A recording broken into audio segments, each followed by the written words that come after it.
Hay una Argentina antes y después del blanqueo. Es decir, aparecieron los dólares, que era la gran pregunta, si iban a aparecer o no los dólares, y el gobierno dice, esto es un puente para llegar a la Argentina de vaca muerta, de la minería, del campo con menores retenciones. El puente no alcanza sin fondo Bueno. o sin volver a colocar deuda. Antes de arrancar, suscríbete, acordate, suscríbete al canal Ahora Play acá en el botoncito de acá abajo. Y después, eso sí, dale likes a los videos y activa la campanita, así te enterás cada vez que empieza alguno de nuestros programas. Ahora sí, vamos a escuchar.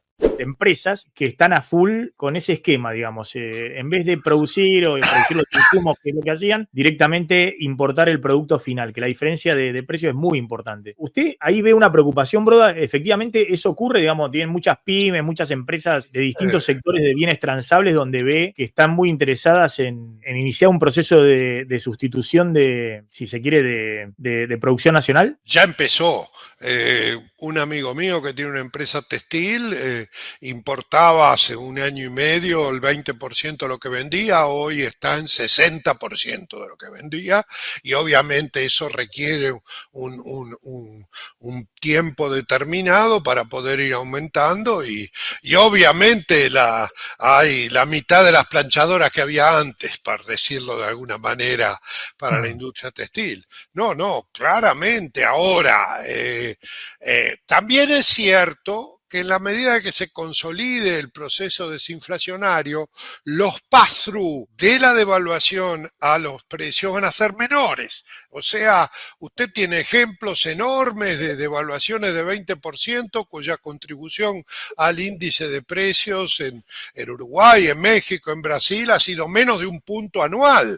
O sea, nosotros somos excepcionales y tampoco podemos extrapolar el pass-through histórico, y claramente yo no veo este tipo de cambio real en el 26 y en el 27. Yo veo un tipo de cambio con un peso no tan apreciado como está hoy y con algunas consecuencias sobre la tasa de inflación, pero tampoco con los pass-through históricos de Argentina. Esta vez es muy difícil decir esta vez es diferente, pero esta vez, al revés de lo que pensé en la apertura de Martínez de Oz o en los déficits de Macri, yo veo chance de que nos hagamos normales. Es decir, usted ve que para adelante que el gobierno va a maniobrar con el cepo 2025 justamente para mantener este tipo de cambio de equilibrio hasta las elecciones, y que después habrá que hacer algo con el régimen cambiario, pero aún si hubiera alguna corrección cambiaria, no ve que eso vaya a desacomodar todo el esquema económico. Así es, y veo que la corrección cambiaria monetaria y que el régimen monetario y cambiario que van juntos, probablemente en lugar de una dolarización endógena, tendríamos un sistema bimonetario de convivencia entre las dos monedas o entre cualquier moneda y el peso, y yo veo eso fructífero. Obviamente para tener eso tenemos que tener un banco central independiente, o sea, no como ahora ni haciéndolo desaparecer, pero bueno, eso puede ir evolucionando. Le quiero preguntar sobre el tema de las reservas internacionales, teniendo en cuenta que en la región los países, si bien son bastante heterogéneos, digamos, la región ha crecido mucho en los últimos 20 años y es una región que tiene bastante volatilidad política, pero no tiene inflación, no tiene volatilidad cambiaria, inclusive en países, usted mencionó Perú y se habla mucho del caso del sistema monetario de Perú, que ha tenido presidentes destituidos, suicidados, o sea, realmente un escenario político volátil, y aún así ha mantenido, digamos, el equilibrio. Entiendo porque estos países tienen, no solo Perú, todos los demás, muchas reservas internacionales que le permiten afrontar shocks externos. En el caso de la Argentina, donde se pretende o se piensa que la Argentina pueda ir a un riesgo país promedio de la región y así volver a los mercados y demás, inclusive haya un préstamo del fondo para salir del cepo y los dólares del blanqueo, es aún en el mejor escenario, la Argentina no tendría, no sé, 20 puntos del PBI de reservas internacionales para afrontar shocks externos. Entonces le pregunto, más allá en el corto plazo, que la Argentina pueda conseguir algún puente para salir del cepo, ¿cómo queda la estabilidad de una moneda hacia adelante cuando podría haber shocks externos de acá a largo plazo? Y la Argentina no creo que pueda acumular tan rápido, no sé, 200, 300 miles de millones de dólares en el central. ¿Cómo lo ves? Mire, primero un contrafáctico. Brasil tiene 400.000 millones de dólares. El consenso de sus economistas a fin del 23 era que se terminaba el año en 4,85 y estamos en 6,10 o entre 6 y 6,8. Así que tener reservas no asegura, o sea, Brasil está en una crisis fiscal. Obviamente que ayuda. Bueno, si no tuviéramos vaca muerta, si no tuviéramos 50 años sin hacer minería, básicamente, y si no tuviéramos el instrumento absolutamente necesario de ir paulatinamente reduciendo las retenciones, pampa húmeda, vaca muerta, cobre, el litio, la plata, son cuestiones que nos van a dar dólares en el mediano plazo, sin duda. Obviamente en el corto plazo necesitamos el ayudín, pero la verdad es que, y un colchón si queremos tener tipo de cambio flotante para intervenir frente a shocks de término de intercambio o crisis internacionales. Pero la verdad es que veo a lo mejor el camino del 25 más riesgoso que el camino posterior si mantenemos esta orientación. Obviamente no me gusta tener 3.000 millones de reservas netas negativas, 6.000 contando los BOPREAR y claramente no cumpliendo la meta con el fondo, acuerdo con el fondo que está caído porque los últimos 2 desembolsos no vinieron y que probablemente estemos trabajando en un nuevo acuerdo que yo espero que alrededor de marzo pueda estar terminado y también los ripos estaban listos, pero el blanqueo cambió la historia de la Argentina, o sea, el apuro, la necesidad cambió y seguimos necesitando reservas, seguimos necesitando el acuerdo con el fondo, creo yo, con alguna plata fresca, a lo mejor un poco menos de lo que piensa el gobierno, pero hay una Argentina antes y después del blanqueo. Es decir, aparecieron los dólares, que era Obviamente. la gran pregunta, si iban a aparecer o no los dólares, y el gobierno dice, esto es un puente para llegar a la Argentina de vaca muerta, de la minería, del campo con menores retenciones. Ahora, en el No, medio, el puente no alcanza sin fondo bueno, o sin volver a colocar deuda. es decir, el puente se hace la cuenta de los dólares y no alcanza. No, necesitamos ayuda.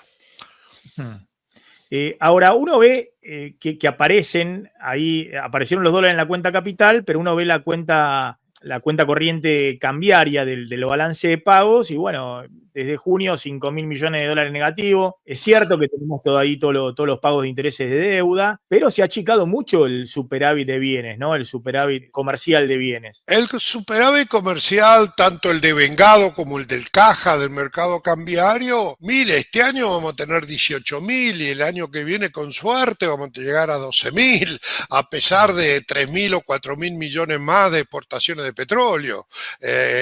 Claramente no podemos volver a nuestro vicio fundamental, segundo después de lo fiscal, que es mangar. O sea, claro, nosotros tenemos que tener un cierto equilibrio en la cuenta corriente en la medida de que no hagamos las reformas estructurales. Después que hagamos las reformas estructurales vamos a tener déficit en cuenta corriente, como lo tuvo Australia, lo tiene Australia, porque Argentina puede llegar a ser muy atractiva en un mundo tan inhóspito, un lugar donde estuvo durmiendo y dejó de explotar un montón sea la pampa húmeda, la minería o vaca muerta, digamos.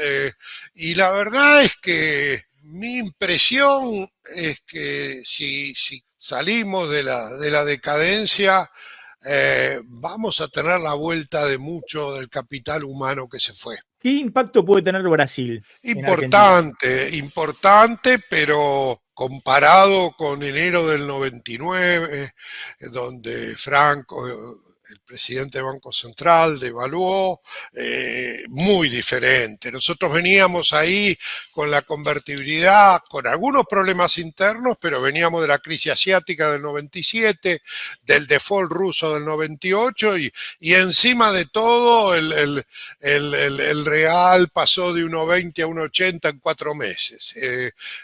Obviamente... Y teníamos por ley tipo de cambio fijo, que hoy no existe. Así es, así es. Hoy tenemos proporciones un poco menores de las que teníamos entonces de comercio, de exportaciones, de importaciones, pero sin duda es una mala noticia. Sin duda la pérdida de competitividad con relación a Brasil y el extraordinario gasto en turismo que va a haber en Brasil y fuera de Argentina en general no son buenas noticias. O sea, si usted me pregunta a mí, ¿es algo determinante como fue la devaluación de enero de 1999? Le digo no, pero ¿es algo que nos afecta? Sí, y claramente lo mejor para Argentina es que disminuya el riesgo de crisis fiscal en Brasil. Vamos a ir a una tasa de interés de Brasil de real enorme, a pesar de que se va el baluarte del Banco Central, que es el presidente Campos Neto, y entra Galípolo.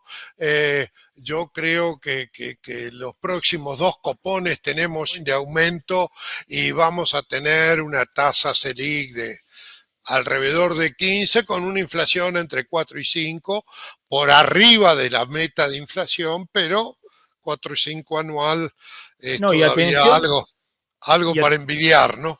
Y atención que Brasil, esto en su momento creo que los estudios eran de Navaja, ¿no? Respecto al flujo de comercio bilateral. Atención que Brasil, obviamente con una moneda mucho más depreciada, el tipo de cambio bilateral del nivel del 2001, de la Argentina, pero atención con el tema a nivel de actividad.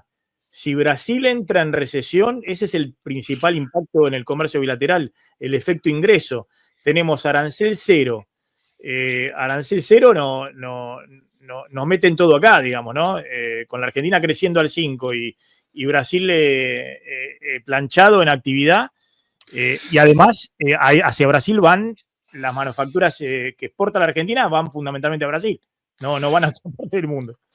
También el escenario más probable es una desaceleración del nivel de actividad en Brasil, no recesión. No, este año crece casi 3,5 y nuestro pronóstico para el año que viene es 2,2, 2,5, donde la tasa de interés real afecta. Empezamos un año electoral, así que nosotros no vemos... Bueno.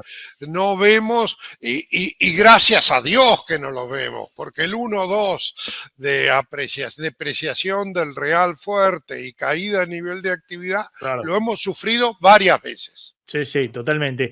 Claudio, la última para Broda, no sé si te quedó alguna, Martín. Sí. Gracias por sumarte al stream de Ahora Play. Broda, interesante poder charlar así con tiempo por fuera de los medios tradicionales, digamos, con Broda, como lo solemos hacer con otros economistas. Miguel Ángel, tomando en cuenta los últimos años económicos de la Argentina, ¿cuál es, según piensa usted, el dólar que nos conviene? ¿El de Néstor Kirchner, la época de Cristina en la primera parte?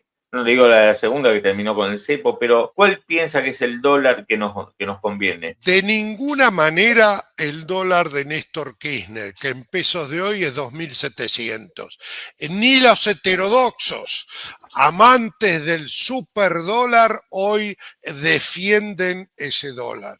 Yo creo que un tipo de cambio, si avanzamos en las reformas con credibilidad y generando la expectativa que vamos a seguir haciendo las reformas, un tipo de cambio de 1.250, 1.300 de hoy, por abajo del equilibrio del monedero del fondo, claramente en una unificación cambiaria y yendo por capas, eliminando los controles de cambio y a una economía libre. Yo creo que ese es un dólar posible para Argentina, y creo que después de las elecciones, donde se puede llegar a definir un poco mejor el sistema cambiario y monetario, vamos a converger a ese dólar real sin que haya un pass-through muy elevado. Algo va a haber, pero sin que haya un pass-through histórico de Argentina.